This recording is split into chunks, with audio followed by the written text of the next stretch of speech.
This is the story of a man named Stanley. Stanley worked for a company in a big building where he was employee number 427.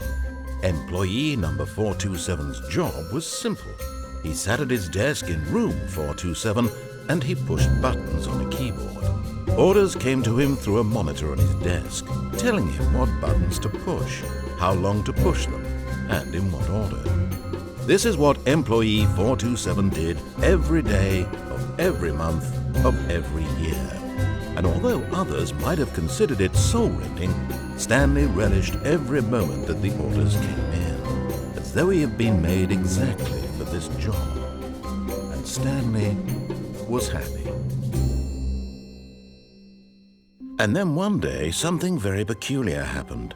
Something that would forever change Stanley. Something he would never quite forget. He had been at his desk for nearly an hour when he realized that not one single order had arrived on the monitor for him to follow. No one had showed up to give him instructions, call a meeting, or even say hi.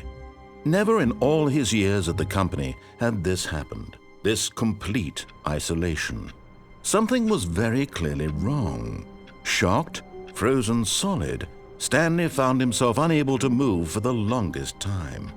But as he came to his wits and regained his senses, he got up from his desk and stepped out of his office.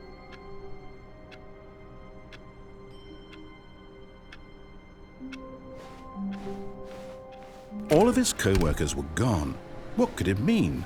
Stanley decided to go to the meeting room. Perhaps he had simply missed a memo.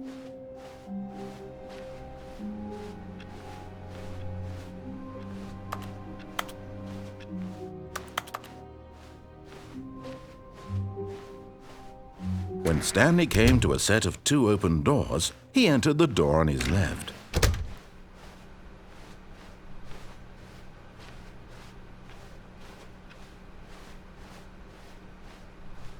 Yet there was not a single person here either.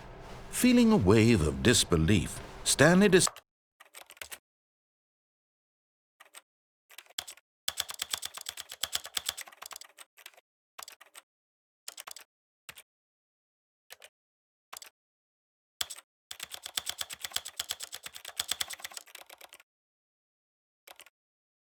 to go up to his boss's office, hoping he might find an answer there. Coming to a staircase, Stanley walked upstairs to his boss's office. But Stanley just couldn't do it. He considered the possibility of facing his boss, admitting he had left his post during work hours. He might be fired for that. And in such a competitive economy, why had he taken that risk? All because he believed everyone had vanished? His boss would think he was crazy. And then something occurred to Stanley. Maybe, he thought to himself, maybe I am crazy. All of my co-workers blinking mysteriously out of existence in a single moment for no reason at all? None of it made any logical sense. And as Stanley pondered this, he began to make other strange observations. For example, why couldn't he see his feet when he looked down? Why did doors close automatically behind him wherever he went? And for that matter, these rooms were starting to look pretty familiar. Were they simply repeating? No, Stanley said to himself, this is all too strange. This can't be real. And at last, he came to the conclusion that had been on the tip of his tongue. He just hadn't found the words for it. "I'm dreaming!" he yelled. "This is all a dream." Oh, what a relief Stanley felt to have finally found an answer, an explanation. His co-workers weren't actually gone. He wasn't going to lose his job. He wasn't crazy after all. And he thought to himself, I suppose I'll wake up soon. I'll have to go back to my boring real-life job pushing buttons. I may as well enjoy this while I'm still lucid. So he imagined himself flying and began to gently float above the ground. Then he imagined himself soaring through space on a magical starfield, and it too appeared. It was so much fun, and Stanley marveled that he had still not woken up. How was he remaining so lucid? And then perhaps the strangest question of them all entered Stanley's head. One he was amazed he hadn't asked himself sooner. Why is there a voice in my head dictating everything that I'm doing and thinking? Now the voice was describing itself being considered by Stanley, who found it particularly strange. I'm dreaming about a voice describing me, thinking about how it's describing my thoughts, he thought. And while he thought it all very odd and wondered if this voice spoke to all people in their dreams, the truth was that, of course, this was not a dream. How could it be? Was Stanley simply deceiving himself, believing that if he's asleep, he doesn't have to take responsibility for himself? Stanley is as awake right now as he's ever been in his life. Now, hearing the voice speak these words was quite a shock to Stanley. After all, he knew for certain, beyond a doubt, that this was in fact a dream. Did the voice not see him float and make the magical stars just a moment ago? How else would the voice explain all that? This voice was a part of himself too. Surely, if he could just... He would prove it.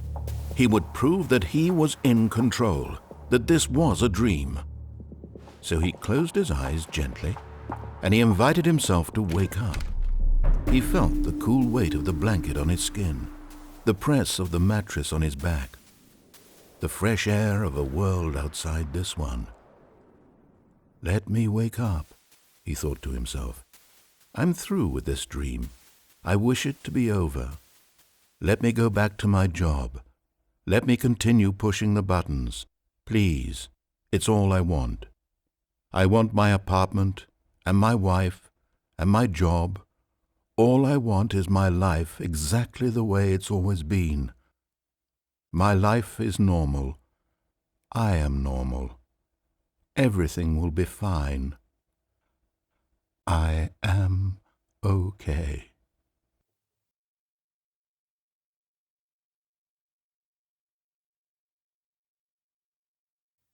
Stanley began screaming. Please, someone, wake me up. My name is Stanley. I have a boss. I have an office. I am real. Please, just someone tell me I am real. I must be real. I must be. Can anyone hear my voice? Who am I? Who am I? And everything went black.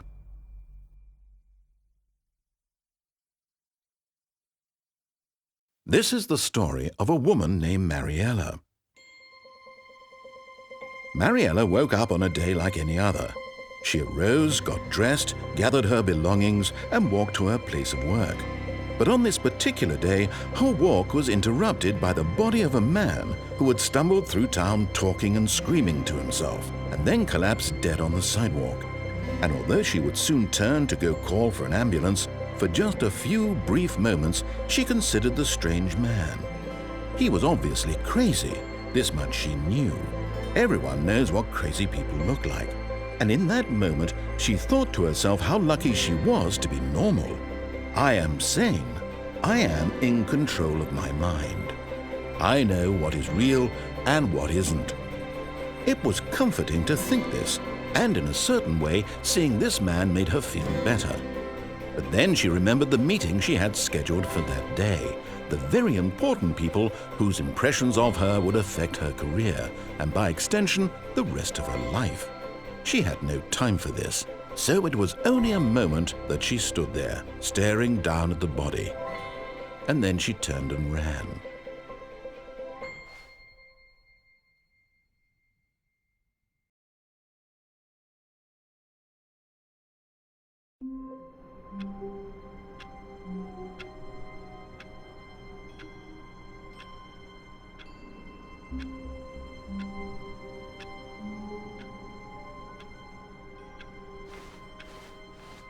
All of his co-workers were gone. What could it mean? Stanley decided to go to the meeting room. Perhaps he had simply missed a memo.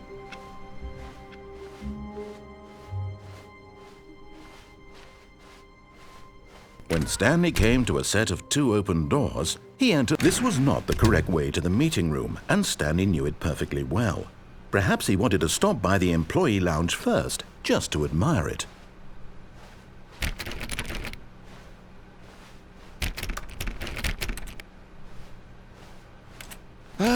Yes, truly a room worth admiring. It had really been worth the detour after all, just to spend a few moments here in this immaculate, beautifully constructed room. Stanley simply stood here drinking it all in. But eager to get back to business, Stanley took the first open door on his left.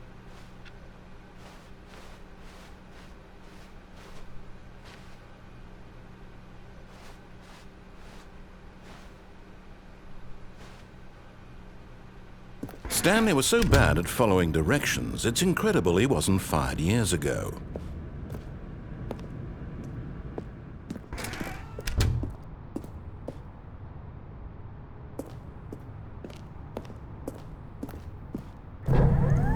Look, Stanley, I think perhaps we've gotten off on the wrong foot here. I'm not your enemy, really, I'm not. I realize that investing your trust in someone else can be difficult, but the fact is that the story has been about nothing but you all this time. There's someone you've been neglecting, Stanley. Someone you've forgotten about. Please, stop trying to make every decision by yourself. Now, I'm not asking for me, I'm asking for her. This is it, Stanley. Your chance to redeem yourself. To put your work aside, to let her back into your life. She's been waiting.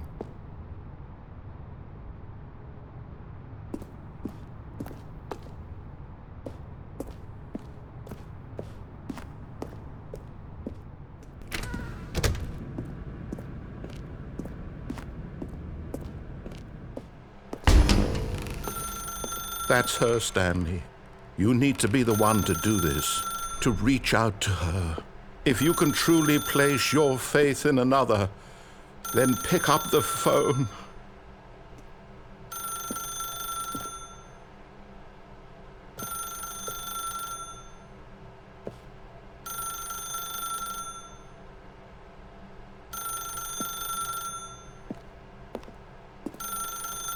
As Stanley picked up the phone, a white light engulfed him, filling him not just with radiance, but with hope. Hope for a life reunited one... Wait. Oh, goodness. Stanley, did you just unplug the phone? No, that wasn't supposed to be a choice. How did you do that? You actually chose incorrectly? I didn't even know that was possible. Let me double-check. No, it's definitely here, clear as day. Stanley picks up the phone. He's taken to his apartment where he finds his wife, and the two pledge themselves to one another. Music comes in, fade to white, roll credits. Not picking up the phone is actually somehow an incorrect course of action.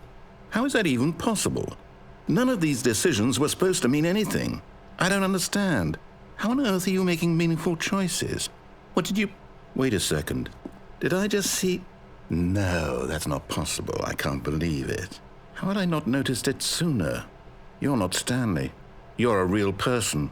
I can't believe I was so mistaken. This is why you've been able to make correct and incorrect choices. And to think I've been letting you run around in this game for so long. If you'd made any more wrong choices, you might have negated it entirely. It's as though you completely ignored even the most basic safety protocol for real-world decision-making. Or did you not grasp the severity of the situation? Well, I won't have that kind of risk on my watch. I'm going to stop the game for a moment so we can educate you properly on safe decision-making in the real world. Please observe this helpful instructional video. Choice.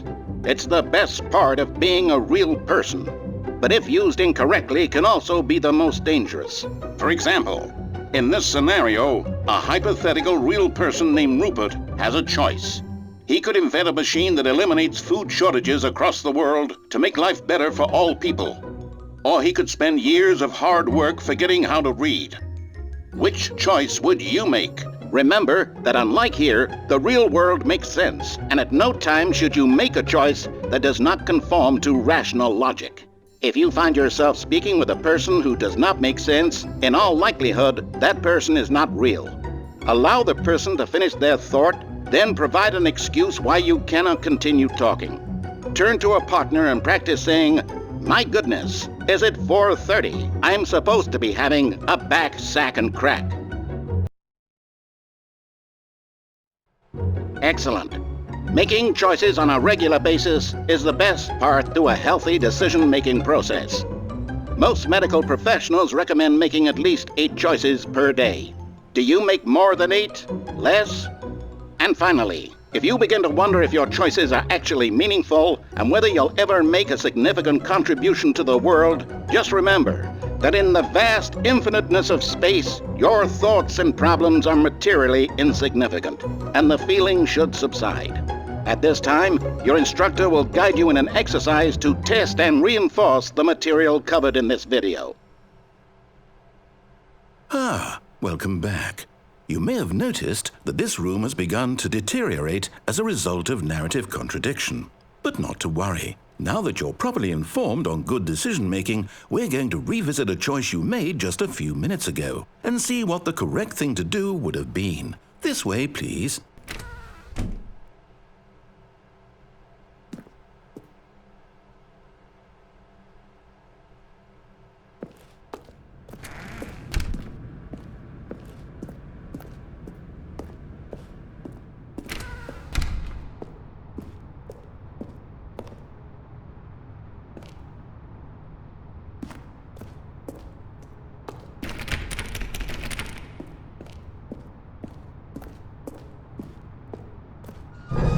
Now that we know your choices are meaningful, we can't have you jumping off the platform and dying.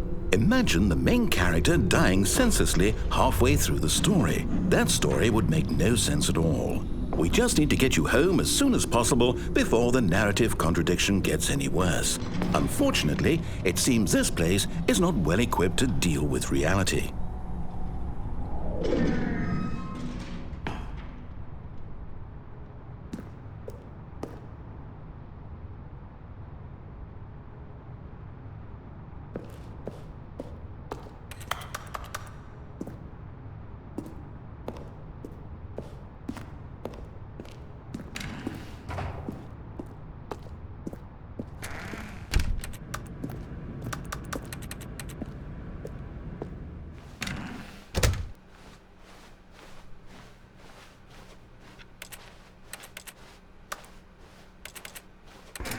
Almost there. You'll take the door on the left, back to the correct ending, the story will have resolution once again, and you'll be home free in the real world.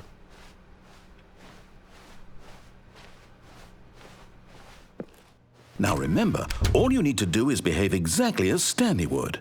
That means choosing responsibly and always putting the story first. I'm quite sure you'll be up to the task. Just follow my lead and you'll be fine. All right. When Stanley came to a set of 2 open doors, he entered the door on his left.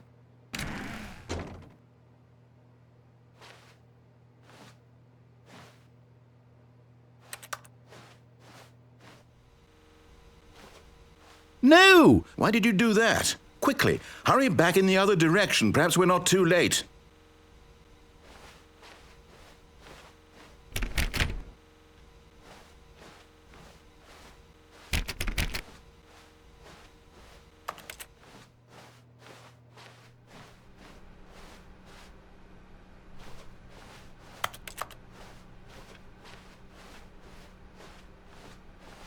Oh, it's ruined. I can't believe, after everything we talked about, that my story, you've destroyed my work. Why? For what? What did you get out of that? What did you think was so special about seeing the game undone, left here like so much garbage? It's worthless now. And what am I supposed to do? Even if there were a way to continue, would it be worth it? To know that my story is now incorrect? How can I go back to that? I can't erase that knowledge. I'll have to live with it forever, reliving its impossibility forever. I couldn't live that way. Is it better to shut the game down entirely? To willingly destroy all of my work? I don't know. What's the answer? What do I do? What do I do? What do I... No, I have to. I have to shut the game down. I have to. I have to.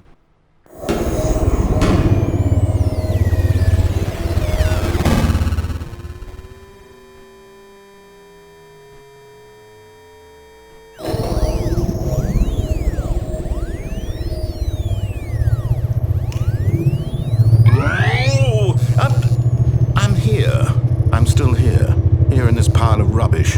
With you who thought you were so clever. Now look where we are. My entire game is destroyed. It was the only thing in the world that was mine, and you've run it into the ground. What, did you think that would be funny? You just had to see? Didn't I impress upon you how important it was to be like Stanley? He actually knows how to do what I tell him to. He understands that if I say to do something, there's a damn good reason for it. That thought hadn't even occurred to you, had it? That there's a world outside of you? You're a child. Oh, my story. If you'd just gone through the door on the left, you would have seen it. There was a whole underground facility. You would have destroyed it and been victorious. It would have been so perfect. I worked so hard on it. I tried so hard to make... behave exactly as Stanley would. That means choosing responsibly and always putting the story first. I'm quite sure you'll be up to the task. Just follow my lead and you'll be fine. All right. When Stanley came to a set of 2 open doors, he entered the door on his left.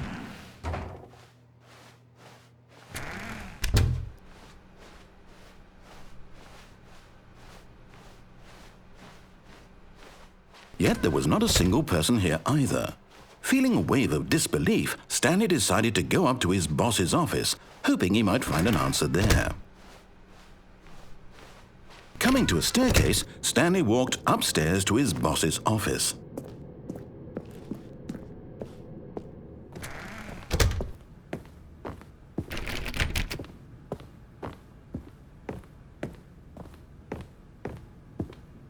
Stepping inside his manager's office, Stanley was once again stunned to discover not an indication of any human life.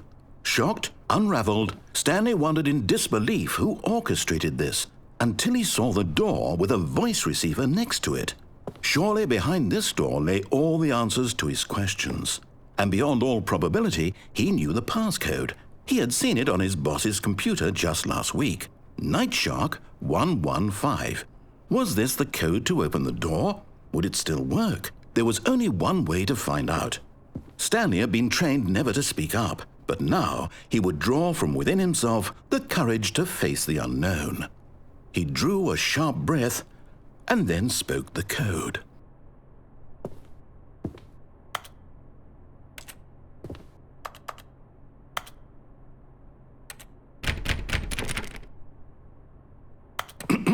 Stanley spoke the code.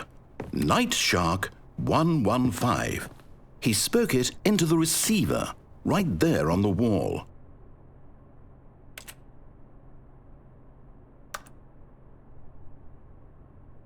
I'm sorry, is there a problem? You didn't mishear me, did you?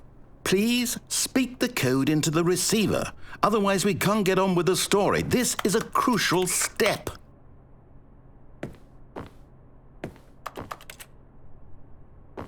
Okay, fine, you're not going to do it, but you know what?